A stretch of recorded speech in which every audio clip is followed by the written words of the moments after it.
How's it going, everybody? Welcome into the Skyline Sports Podcast. I am your host, Jack Hartman, joined, as always, by my good buddy out there on the West Coast, Nick Normand. Nick, how you doing today, man? Doing well, Jack. It's been a good first couple of weeks of the football season. Been really happy getting back into things. I feel like we're not short by any means of storylines and wins and losses going on in college and the NFL. And it feels like it's going to be a really fun season and one that I feel like before the season for both college and the NFL, we thought things were going to be a certain way, and it seems like everything's kind of gotten turned on its head now. And it's kind of fun when it's like that. It feels like what we thought we knew is completely different, and everything we weren't sure about, it feels like it's all coming out now. So it's going to be a learning process the next couple of months. Yeah. No, it's been awesome just having football back, man. It's fall and it's here. And you mentioned it. We're through 2 weeks at this point, and so what we did last week, after week one, was just a kind of little week one review, and I think that's just going to kind of be the norm here for the next few weeks through the season. And so, like we did last week, where we went winners and losers, that's where we're going to start this week. So, Nick, give me your first winner here of week 2 of the NFL season. First winner's got to be the Saints with Alvin Kamara, Derek Carr, Rashid Shaheed leading the charge. They have just been the surprise team of early in the season thus far, dropping 40 points plus in back-to-back weeks. On the Panthers, the first week, okay, we chalked it up to the Panthers are terrible, and they are terrible. We can guarantee a couple of things, like death taxes and the Panthers being terrible this year, man. They're really awful. But to be able to then dominate the Cowboys in Dallas like that and just be able to run the ball down their throat. It felt like everybody now is praising their offensive coordinator, Clint Kubiak.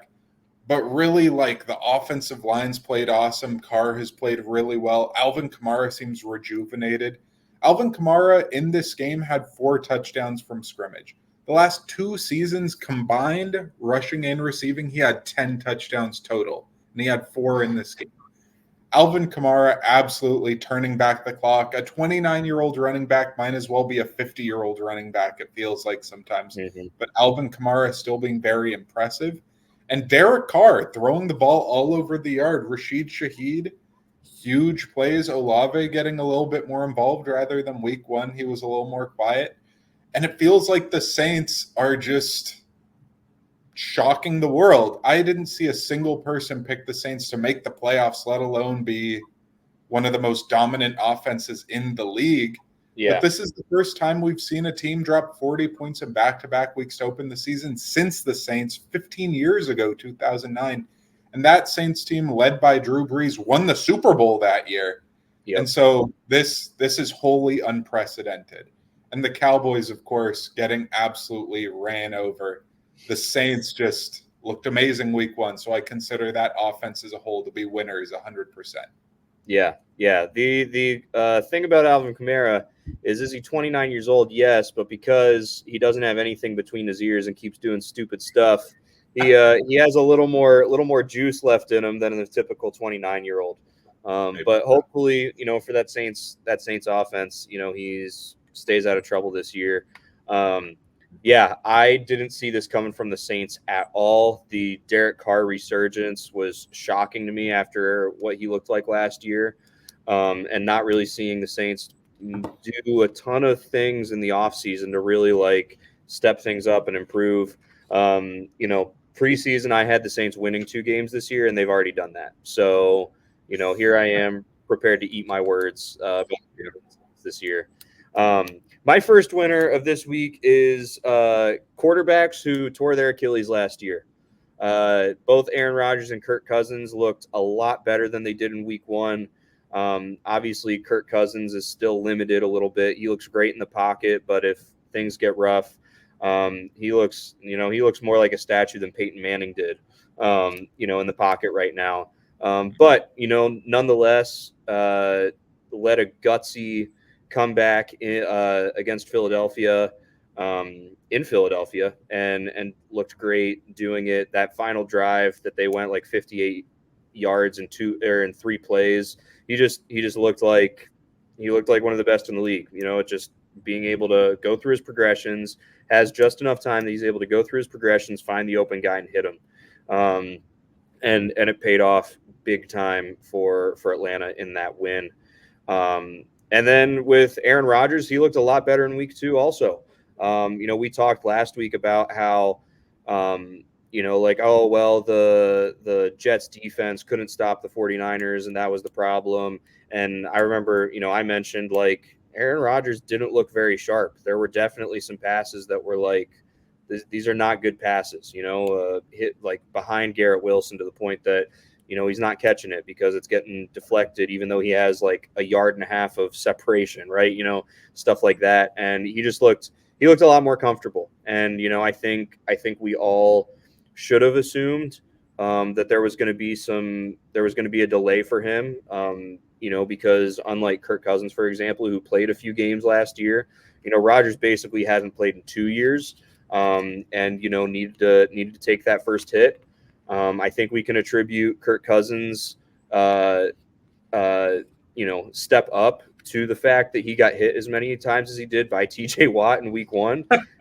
Definitely helped. Like, okay, no, I can get hit and I can get up.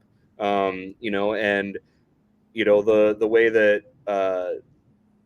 that the offense by Nathaniel Hackett was getting called for the Jets in week 1, Rodgers wasn't getting hit very much because they were just trying to get the ball out of his hands really quickly. And so I think he was still a little timid and nervous. I don't think he would admit that, but that's what it looked like. And so I think he finally was able to, like, all right, I played a game. I didn't hurt myself.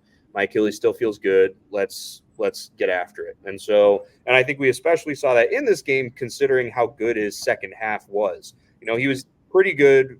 I think overall for the game, I'd give him a B, but that second half, I'd give him an A. That first half, I'd give him a C, and that's how it sort of averages out there. So I think it's just the more reps he gets, the better he's going to feel. I am still a little concerned about that Jets defense.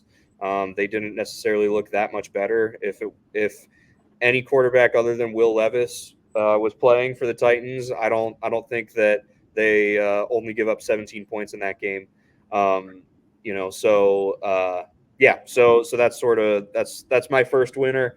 Aaron Rodgers and Kirk Cousins, old quarterbacks who tore their Achilles, looking great this last week. Nick, who's your second of your 3 winners? Definitely. Just going off of what you were saying also with the Falcons, they actually bailed themselves out of what could have been a disaster start to the season after losing to the Steelers, following that up with Eagles-Chiefs, because they got the Chiefs here coming up in week 3. After that Steelers loss, if they hadn't have clutched up and without that drive late from the Saquon drop into turning that around with a Kirk Cousins win, they could be staring at 0-3 here or 0-2 and having to face the Chiefs, and that would have been a disaster. But now sitting at 1-1 in worst case scenario after next being 1-2, 1-2 you can dig yourself out of so much more easily than 0-3. And they really avoided disaster in that Eagles game from a record standpoint. Yeah, and especially when you look at New Orleans and Tampa Bay, who both are 2-0 at this point. I'm going to talk about Houston a little later, but how important it is to get out of the starting blocks at least okay. I think I saw a stat that the percentage of teams that start the season 0-2 and make the playoffs that year is like staggeringly low. Just because of, like you said, how hard it is to dig out of that rut. You have high hopes for your season, and you lose 2 games, even if they are against 2 good teams, you're already starting to feel the wheels come off a little bit. So I completely agree with you there, as not just a win for Kirk Cousins, but for Atlanta is huge on Monday night. Mm-hmm. My next winner would happen to be Aiden Hutchinson of your Detroit Lions, stacking up 4.5 sacks this week against Tampa Bay. Although it wasn't a loss, man, he had that right tackle in hell. That right tackle, I think it was number 77, Schooley. I think he was in for Godeke, who was out at some point in the game. But man, chips, double teams, running backs and tight ends trying to help that right tackle. Aiden Hutchinson was all over the place, was all over Baker Mayfield. And Baker played well. His numbers didn't necessarily look amazing, but Baker Mayfield through the first 2 weeks has played really well. But Aiden Hutchinson all over the place, even if it wasn't a straight up just rush down the middle speed or a power rush, he was circling around, coming back in on stunts, and really was just a nightmare to face. Again, for the second week, he was a nightmare in week 1 for the Rams. And again, it feels like he's unblockable, being able to be that move around chess piece on the defensive line. Yeah. I've been saying, and we've talked about, but I feel like with a coming out game like that, he has established himself like, hey, Myles Garrett, TJ Watt, Max Crosby, I'm here too. And Yes. yeah, he was, I think if it weren't for him, Tampa Bay wins by like two touchdowns, like he just single-handedly was keeping the Lions in that game. So, yeah, looked great. Looked great to me, Aiden Hutchinson. And in a way, despite a really rough loss for the Lions, in a way was a win because you're seeing him, okay, this guy that we used the second overall pick on, he's still progressing. We haven't hit his peak yet. He's still getting better. Which in year 3 you really want to be seeing. So I completely agree with you. Especially as he'll probably want to start negotiating a contract here after this season. It's great to have a game like that where already you're what does that put him, like a fifth of the way through what would be the single season sack record just in one game. Took care of 20% of that. Crazy. My speaking of that game, my next winner is Baker Mayfield. It's through 2 weeks of the season, he's just looked incredible. I think he's like second in the league in QBR passer rating. He's second in the league in passer rating for 2 weeks. It's a weird looking list. The top 5 also include Kyler Murray and Sam Darnold.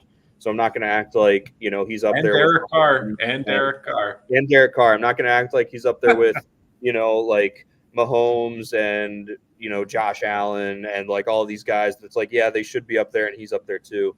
But still, he was just torching the Lions secondary. The Lions secondary that after week 1 looked a lot better than it has in the last couple of years. That was the big improvement that they needed to make. Mayfield was just picking them apart. I think a lot of it comes down to just, immaturity in the Lions secondary. They have a lot of young guys, multiple rookies that are out playing right now, or Brian Branch, who this is his second year, who had a phenomenal first year, but still young guys. It's not a secondary that has, your 6 to 7 year starters back there all over the place that are really disciplined. I do think that Terrion Arnold is going to be a really, really good player, but he's a rookie. And so there's aspects of that we're just seeing. But back to Mayfield, who was my winner of the week. He looked great. He looked like he's like, hey, I finally got the respect that I deserve as a quarterback in the National Football League in the deal that I got from Tampa Bay after last year. And you know what? I'm going to live up to it because I'm tired of being the what if, quarterback. I'm tired of being the guy that is constantly getting shipped around as a throw-in piece, in trades and getting cut and all this crap. So definitely big win for Baker. Hopefully we'll start seeing some insurance commercials again with him in Tampa Bay because those were hilarious. I love the yard sale one. The yard sale one when Jedrick Wills comes up, he's like, "You're selling my helmet?" Like, I just love that. So big win this week for Baker Mayfield. Mm-hmm. I can definitely get behind that. Baker, this version of Baker is so much more fun to me than early Baker, where he comes off like a reclamation project, like a redemption story, and still all the swag and like machismo still comes through. But there's a level of humbleness that wasn't there before that, like going from a walk-on into transfer when he was at Oklahoma to the number 1 pick, I feel like was just a huge jump for him. But after being traded from the Browns and the Panthers experience, that half a season with the Rams and now with Tampa, this version of Baker is so much more fun, so likable. Mike Evans, the clip of him this last weekend being like, if they don't double cover Mike Evans, I'm just throwing him the ball. It's a mismatch. It was a great mic'd up moment for him too. So much fun. Love Baker at this point. Yeah, really happy for him. For me, my third winner and last winner of the week would be Malik Willis. The Packers overall, I had them missing the playoffs just this year just because I thought the division had taken a big step up. And it seems like the division is really good, really competitive. The Vikings seem like they're a really more quality team than we would have expected rebuilding. Mm-hmm. The Packers obviously have talent. They made it to the divisional round last year. The Lions are obviously really good. And the Bears, everybody thought were going to take a big step from a 7-win team. And it feels like the Packers, after that week 1 loss, we thought could have been buried with the Jordan Love injury. But to be able to clutch up against Anthony Richardson, Malik Willis, who never has had a good NFL game. He's never had a good game whatsoever in his whole NFL career. No. And although that was on some Titans teams that were rough, Malik Willis really displayed composure, and to be able to just be efficient. 12 of 14 passing for 122 yards, a touchdown, no interceptions. That's a really efficient and smart way of playing football. And on a Packers team that has talent, their defense produced a ton of turnovers against Richardson, who really disappointed this week. But man, to be able to play smart football when you have a great coaching staff, when you have a talented defense, when you have a talented offense, I'm just happy for Malik Willis that it seems like he's taken a step in his career in the right direction when the Titans went away from him and went towards Will Levis. And also really to have a running game for Malik Willis with Josh Jacobs, who ate apart the Colts defense. He got over 150 yards and was just balling out this last weekend. But man, Malik Willis in the stead of Jordan Love just did a great job. And I don't know if you saw the clip. His center, Josh Myers, vomited on the football, snapped it to him, and he was supposed to throw it that play. He ran it and got a couple of yards. But his coach being like, why didn't you throw it? Why didn't you throw it, Malik? And he was like, sorry, Josh vomited on the ball. Yeah. It was just a funny moment. And really, I think I was able to take something from it of Malik Willis was smart and didn't try and force the issue, didn't try to do too much in it, what could have been a disaster moment. And that level of composure and maturity is a step up for him. So I'm really proud of him. I consider him a winner this week. Yeah. I mean, you think about the difference between him and Will Levis and the way that Malik is like, you know what? I have a great running back. Our game plan is going to be to hand the ball off a lot. I don't need to do too much. I'm not going to try to do too much. I'm not going to force the ball into places where, it can't go. My defense is playing great. My running back is playing great. I'm just going to do the bare minimum. But the bare minimum was plenty this week. And I feel like a lot of times in the NFL, what we would say is like, oh, well, that's the bare minimum, seems like not very good, is actually all you need to do. Because it's when you try to go above and beyond that mistakes sometimes happen, stuff gets messed up. So yeah, Malik Willis looked great this week. Definitely looked like he might be the next Josh Dobbs in terms of might be a really, really coveted backup quarterback, which would be quite a resurgence for his career. Probably the best that he could have hoped for after the way things started. My last winner of this week is the Houston Texans. There's been a lot of hype, a lot of talk about the Chicago Bears team, about this new Chicago Bears offense that, weapons all over the place. Like they've got DeAndre Swift in the backfield. They, some people are saying they've got 3 wide receiver ones in Keenan Allen, Rome Odunze, and DJ Moore. And, Houston just looked legit. They looked really, really legit. They didn't look perfect. They didn't look like the type of team that is, going to go and, play Kansas City in Arrowhead in the AFC Championship game and beat them necessarily. But what they did look like, and Dan Campbell said this after the Lions Week 1 win on Sunday Night Football over the Rams, is it is hard to win games in the NFL. And when you're able to win games in the NFL, when you look average compared to what you're capable of, and you're able to still win, and I mean, the score is what, 19-10, but it felt kind of dominant. Like the Bears couldn't do anything. So to be able to win and make it feel like a dominant win when you're playing well below what you're capable of is a really good sign of what's to come. On top of it, if you look at the AFC South right now, you have Houston at 2-0, and Jacksonville, Indianapolis, and Tennessee are all 0-2. And so I mentioned when we were talking about the Falcons, you already through 2 weeks have a 2-game lead in your division. That's also quite a win for you. Because yes, you were kind of expected to win your division, but there was a lot of talk about Jacksonville, and if Trevor Lawrence looks the way he did in preseason, what that might look like. There's a lot of talk about like, okay, Anthony Richardson is coming back, and he's the freak athlete that he is. There was a lot of talk, about, okay, was this just a fluke, or are they legit? And to go out there, beat their competition these first 2 weeks, and establish themselves at the head of that division already is just a really, really good sign for them. So I definitely consider the Houston Texans a winner here in week 2. Yes, sir. On to the losers. Some of the losers, last week with David Tepper and the Panthers, like I took a lot of joy in railing on David Tepper a little bit. Like I think that we should love our brothers and sisters in Christ, but man, David Tepper is an easy guy to hate on. But man, my first guy who doesn't have an association with David Tepper, but who I do feel bad for, is Tua Tagovailoa, who I consider my first loser of the week.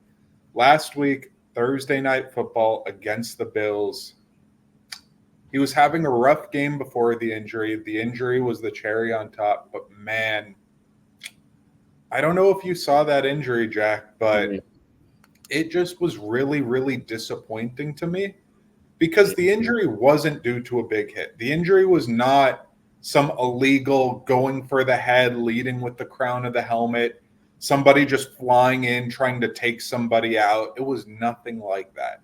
It was an arm tackle. It was trying to limit yards after a first down run. And Tua just drops his head, drops into the guy's shoulder, and gets concussed. And that's just, if you're an NFL player, I would hope that you would be able to protect yourself enough to not initiate plays that you're going to injure yourself. Mm-hmm. And that was a play where Tua initiated contact, and he was the cause for his own injury. And this is the third or fourth concussion he's suffered in his NFL career. And he's been put on IR already now.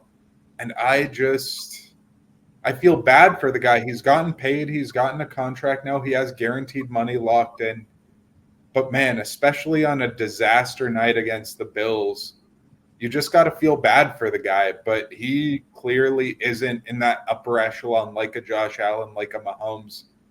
And now his health's a crisis for him again, that he already, well, in college with the hip injury he suffered, and already due to his size, we had concerns about him.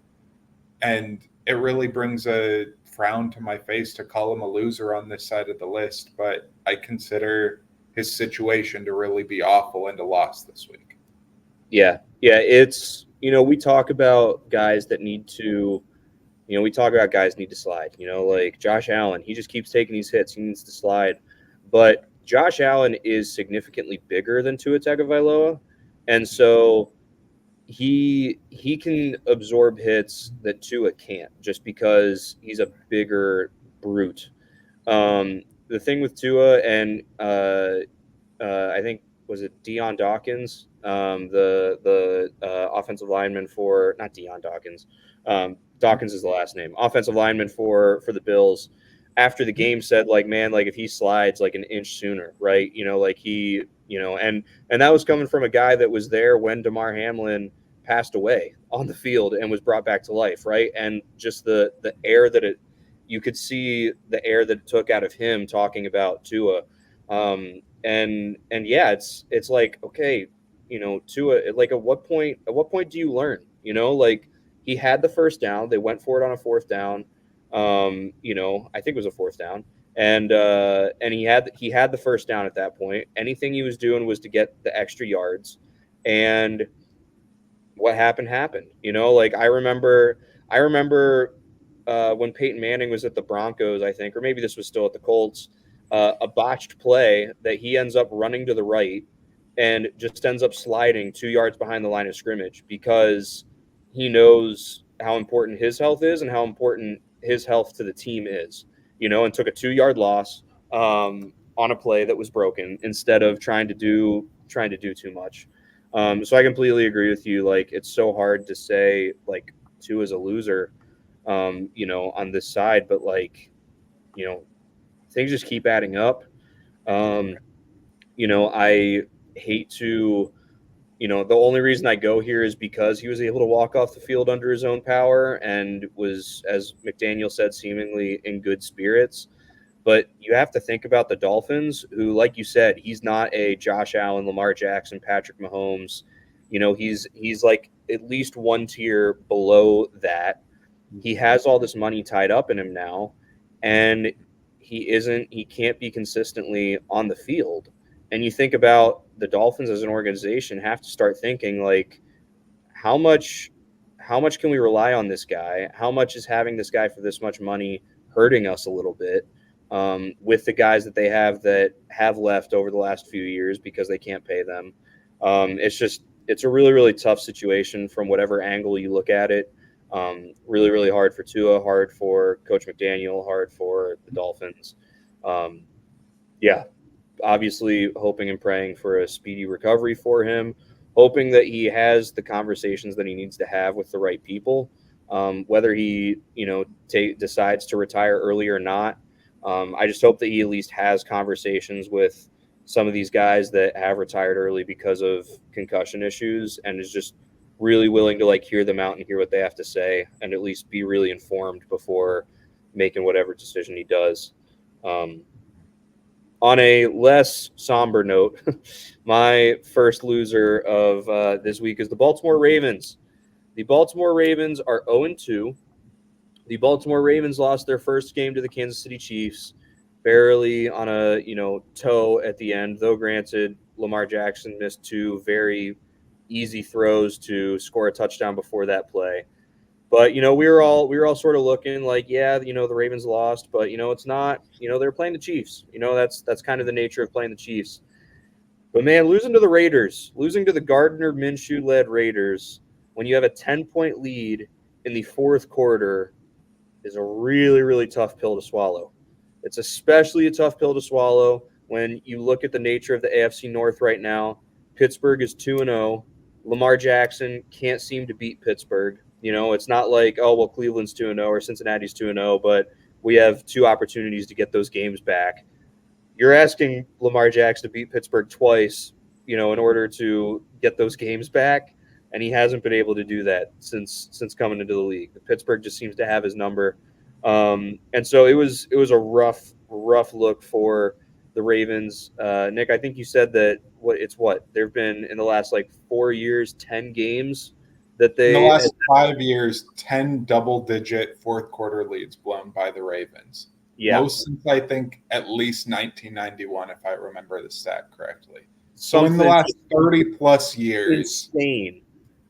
Yeah, like Ridiculous. just and John Harbaugh is a great coach. He really is, but like at what point do you start asking like, okay, do we need like to hire a special end of game managing, like not even coach, but just like, assistant something to just like help in those situations because it just keeps happening. And it's not like it's only happening to, it's not like it was like when Mahomes did what he did against the Bills in the playoffs, Division, right? yeah. It wasn't a freak thing, right? It was the Raiders. It's been other teams that are just like not that good, that are just finding a way. The Ravens looked sloppy on Sunday. I think they had 11 penalties. Like, no wonder you're going to lose when you have 11 penalties. Again, we have another situation where the Ravens have a lead, and for whatever reason, Derrick Henry isn't even coming out on the field. You have one of potentially the best game closer in NFL history in Derrick Henry, a guy who he will get you yards. Unless he doesn't have an offensive line on the field, he will probably get you 3 yards, right? And if you're trying to run out the clock, that gets you, close to a first down every time, right? Across 3 plays. And we're not running the ball. Lamar Jackson is dropping back to pass. Like, it's just like dumb mistakes, like seemingly obvious things that they should be doing that they're not doing. So my first loser has to be the Baltimore Ravens, who now, looking at their schedule, they play Dallas, then Buffalo, then Cincinnati in their next 3 games. Mm-hmm. Like, it's not like, okay, well, we made some mistakes, but we're playing then, Washington and Denver and the Rams, who are decimated by injuries. Like, no, you're playing against teams that can beat you. Now, who's to say that they will? We'll talk about Dallas later, a little bit more, and we touched on them already. But the Ravens, man, I thought there was going to be a fall off. I didn't think it was going to be we're starting 0-2 and we look like a shell of ourselves fall off. So they're my number 1 loser of the week. Yeah, I can definitely get behind that. It feels like this Ravens team, like, is there a reality where they start 0-5 this year just because of their schedule, this loss to the Raiders? Like, I don't know. I think the Cowboys, with their loss this last week, I'll be moving on to them in a second for my next loser. But after a good team loses big, I think they're going to be coming back, hard coaching. They're going to want to, like, impose their toughness. And between the Cowboys and the Ravens both losing this week, like, I wouldn't want any part of the Cowboys or the Ravens this week. Like, that could be a brutal just blood match. And then you've got some brutal opponents coming up right after that. Like, this is just a tough stretch for them. But moving on. They play Dallas, Buffalo, Cincinnati. Then they have like an off week in Washington, but then they have Tampa Bay and then Cleveland. Like, right. Then, okay, Denver, then Cincinnati, Pittsburgh, Los Angeles Chargers, who are 2-0. I think they're cuties. I don't think it's legit, but they are 2-0. Sure. Philadelphia, the Giants, Pittsburgh, Houston, Cleveland. I see 3 games remaining on their schedule with the way they've looked so far that are like gimmies. Cupcakes. Only 3, like when before I'm looking at this and I'm like, yeah, they're like 11-6 is not out of the realm of possibility. And it might not be. They might turn it around. But like the Ravens that we've seen, definitely saw last week and even saw against Kansas City, like they're not a team that is looking like they're going to win 10 games at least, So right. Yeah, it's going to get tough really fast for the Baltimore Ravens. Right. And with their game against the Cowboys coming up, the Cowboys defensive line specifically are my next losers of the week. Alvin Kamara ran them over. It was just brutal where Alvin Kamara did an amazing job that game. But Jamal Williams, the backup running back for the Saints, after bouncing around a good bit, coming to the Saints, like, man, a dual-headed running back situation of neither guys who I think anybody would consider top 5 running backs or maybe a top 5 duo. And they just exploded on the Cowboys. The big plays, the not getting the push up front. I feel like the loss of Jonathan Hankins last year at nose tackle for the Cowboys. Yeah. There are some Dallas Cowboys podcasters and just commentators that I follow quite tightly. And they all thought that the defensive tackle situation was a problem and that the nose tackle situation was a problem. And that you really have some 3-techs edge rushers who are good, but to really have guys who can hold down the middle and who can really play in the trenches, that they didn't have it. And this game just showed that they don't have it. They got absolutely obliterated, sum total, the Cowboys did. But that defensive line, Mozzie Smith has not taken a noticeable step. A first-rounder out of Michigan, the Cowboys drafted 2 years ago, who's looking more and more like a bust every day. Doesn't really seem to be an impact player at all. And they traded for Jordan Phillips, I believe, on the defensive line. He was getting blown off the ball on run plays this week against the Saints. Man, there are just some rules of thumb in football. And teams that don't have big people and don't have the ability to hold the line of scrimmage like that on the offensive or defensive side, that's not something that just happens overnight. There's not a scheme that fixes that. There's not a way to get bigger and stronger in the season if you don't have those guys on your team. And like the Cowboys would need to trade for dudes or come up with a crazy run blitz scheme or something. But man, I don't know that there's a way that they dig themselves out of that particular issue. And so I consider them losers, specifically to the defensive tackle and run stopping situation there. Yeah, Dallas looked so bad. Like, I am not willing to say that Dak looked bad yet. At home. Right.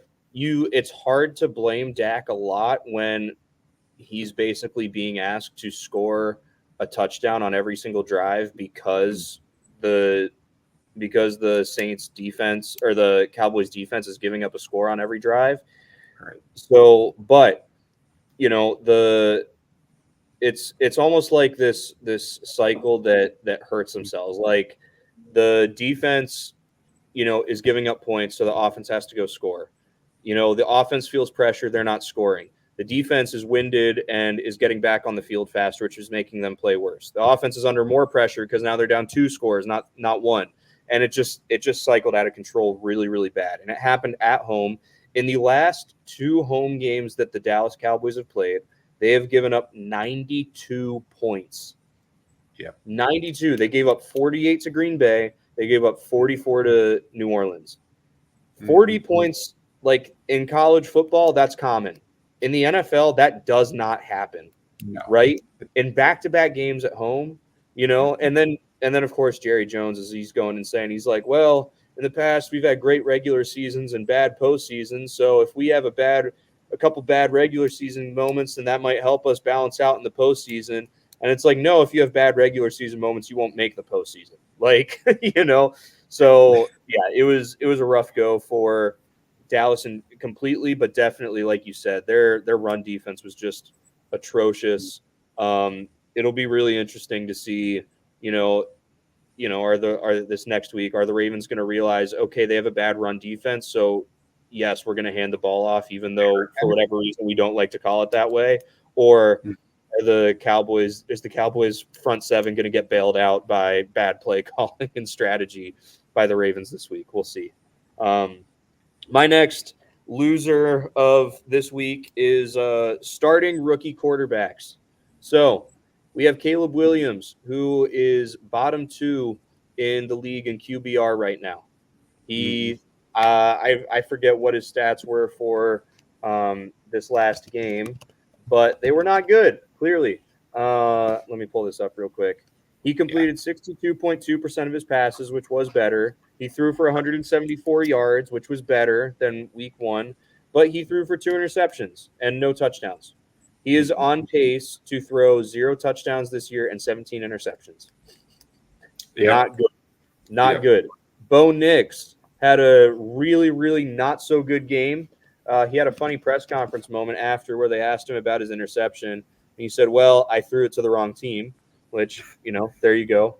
It's reminds me of Torian Prince when he was at Baylor and Baylor got upset by like Yale or whatever. And they're like, how does Yale out rebound Baylor? And he's like, well, when a shot goes up and it hits the rim and doesn't go in, you jump up and you grab the ball. And they did it more. And Yale did it more than Baylor did. Bo Nix, his stats for this last game, he threw for 246 yards, which is not bad. We've definitely seen deflated passing yards so far this year. So throwing for 246 isn't bad, but he only completed 57% of his passes and threw 2 interceptions. When you're looking around the league right now, when you're looking at Malik Willis, who went 12 of 14, completed over 90% of his passes and threw a touchdown, no interceptions. Maybe he's only 120 yards. If Bo Nix and Caleb Williams have games like that, they might win. The facts of it. Jaden Daniels did get a win this week, but he still hasn't thrown a passing touchdown.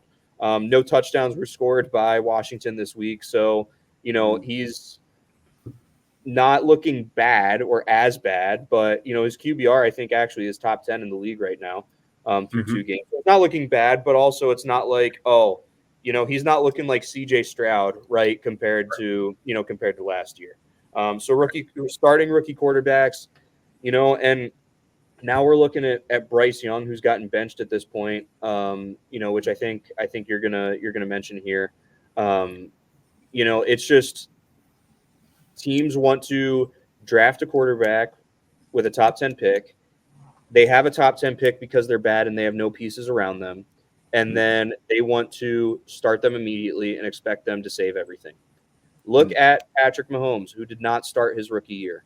Look at Tom Brady, who didn't start, right? Granted, he was a 6th-round pick, Right. Look at even teams aren't patient enough. You look at Peyton Manning, who threw 28 interceptions his rookie year, but they're like, listen, you're our rookie quarterback, and we're going to stick with you, and we're going to stick with this, right? There's not going to be a lot of pressure. We're going to try and get you better. We're going to draft Marvin Harrison Jr. so you have somebody to throw the ball to, right? We need results now thing that has started. Even Baker Mayfield didn't start his rookie year. Justin Herbert didn't start his rookie year. Right.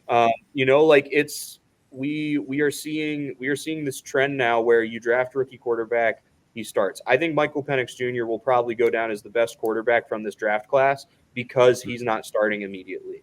Drake May might, but granted, I think Penix has a better situation in Atlanta and will probably come into a better situation in Atlanta than May will in New England. But still, like if I am a team like let's say Carolina next year and they're like, we need to get another rookie quarterback, I am doing everything I can to keep Andy Dalton in Carolina. And Andy, you are our starting quarterback next year. That unless you get hurt, you are going to start all 17 games.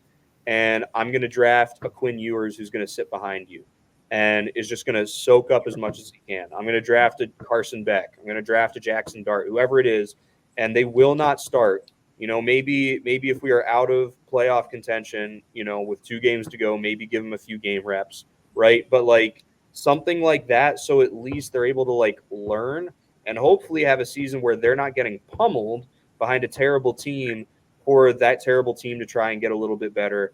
Maybe be a rookie quarterback that's coming back to a team that has a top 3 pick that can go get a great offensive lineman or a great pass rusher to help make that team better. Because, man, like these rookie quarterbacks, they're just not ready. And that's okay. That's the point. I think that, there have been a few guys that have talked about the evolution of the college game at this point. That is contributing to this. I think Tom Brady was one of them, saying like, with NIL and with the transfer portal now, people are trying, or college coaches are trying to make teams. They're not trying to make programs. And so you will bring in a quarterback for 1 year. You're not trying to develop him. You're just trying to get him to learn your offense fast enough that he can plug in and play. And instead of being a developed quarterback that knows how to play quarterback, not just knows how to run a scheme with a team when they come to be a pro quarterback, they're just like, I know what I know. Bo Nix is like, I know how to throw the screens and the shallow crossers, right? He knows how to do that, definitely. That's what he did at Oregon. He was not developed as a quarterback. He was developed as a guy that was capable of doing that. And I think we're seeing the pain and the toils of that. Mm-hmm. And just one last thing with Bo Nix, man, he had two stats that really stood out to me. The first interception he threw against the Steelers was backbreaking. So he threw a 26-yard completion to Courtland Sutton, and then on a trick play threw like a 50-something yard throw to somebody else. I forget who the other receiver was. They're at like the 10-yard line or something like that. First time they were in the red zone all day. He throws a back-breaking interception on like first down. Throws just a back-breaking one into a zone that Courtland Sutton's crossing into and just doesn't see the defender at all. Back-breaking. And 2, in the first half, his stat line looks good. He passed for over 200 yards. He had 48 yards in the first half. The rest was basically all garbage time. To be like, okay, 200 whatever yards, it was all garbage. It was all he couldn't do a thing in the first half. In the second half, the receivers were doing a better job. They were still dropping balls, but the offense moved a little better. But it was all just garbage. It was empty calories. And it feels like there hasn't been quite the impact of the rookie QBs this year that we see by high-level QBs in their second, third, fourth year. The impact's not there, although you may see some numbers or some things. Sorry, folks. Little technical difficulty here. Jack's internet's a little sus at church right now where he's at, but we're gonna continue on, hit our last two losers, and wrap up here. It's normally me, guys, but this time it's not me. It was not me this time, but most of the time it is, but not this time. My last loser that we kind of started peeking into during our last bit of the conversations, Bryce Young. He got benched by Carolina, and man, we as Jack was talking about before, it just seems like they're asking to draft another quarterback, and they seem like the worst team in the league by far this year thus far. And it really feels like they're going to be drafting number 1 overall and get a Carson Beck, or as Jack said, a Ewers. But man, I don't know that Carson Beck or Ewers is going to look particularly better than Bryce Young did in this offense. Personally, for me, I thought with the additions of Robert Hunt, with Deontay Johnson, with drafting Xavier Legette in the second round, or bottom of the first, top of the second, I thought that they were going to be a better football team and a better offense. Their defense has looked markedly worse. They look awful this year on defense. And on offense, they don't look like they can do anything. Bryce Young was missing screens. He was missing every kind of throw. And so I really don't know that there's anything you can do as far as asking Bryce Young to do anything. But with him being benched now, it feels like his misery might be done for the time being. But it just feels like even with him out, maybe Carolina wins 1 or 2 games with Andy Dalton in. But man, if you're a Carolina fan, I don't see any light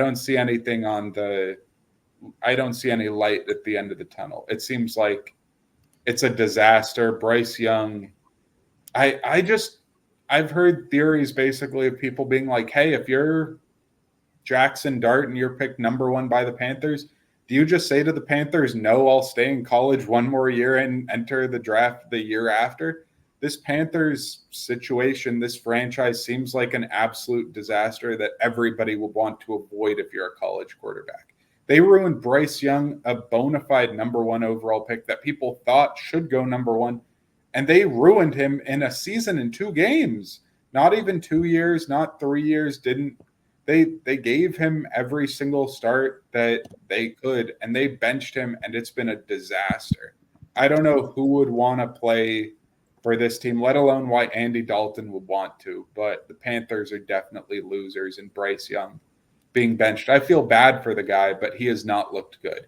He's the 32nd overall quarterback in passer rating in an offense I thought would be better, and his offense has not been great. But to be the worst rated quarterback in the league through 2 weeks is absolutely inexcusable. You're a starting quarterback. You're a number 1 overall pick, and you're the 32nd best quarterback. That's just inexcusable. You can't be that bad.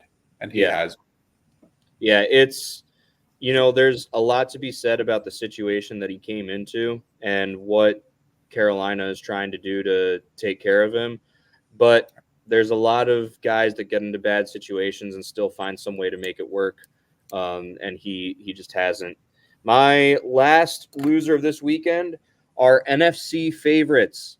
We have a lot of teams that we were expecting, these are going to be the ones competing for the NFC. You have the 49ers, you have the Lions, you have the Cowboys, you have the Eagles, all losing this week, all falling to 1-1.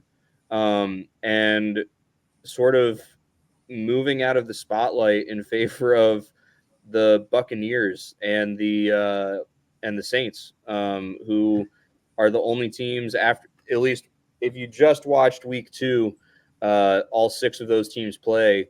Those are the only 2 that look like, okay, they could legitimately be representing the NFC in the Super Bowl. I don't think it's over for all those other teams, clearly, far from it.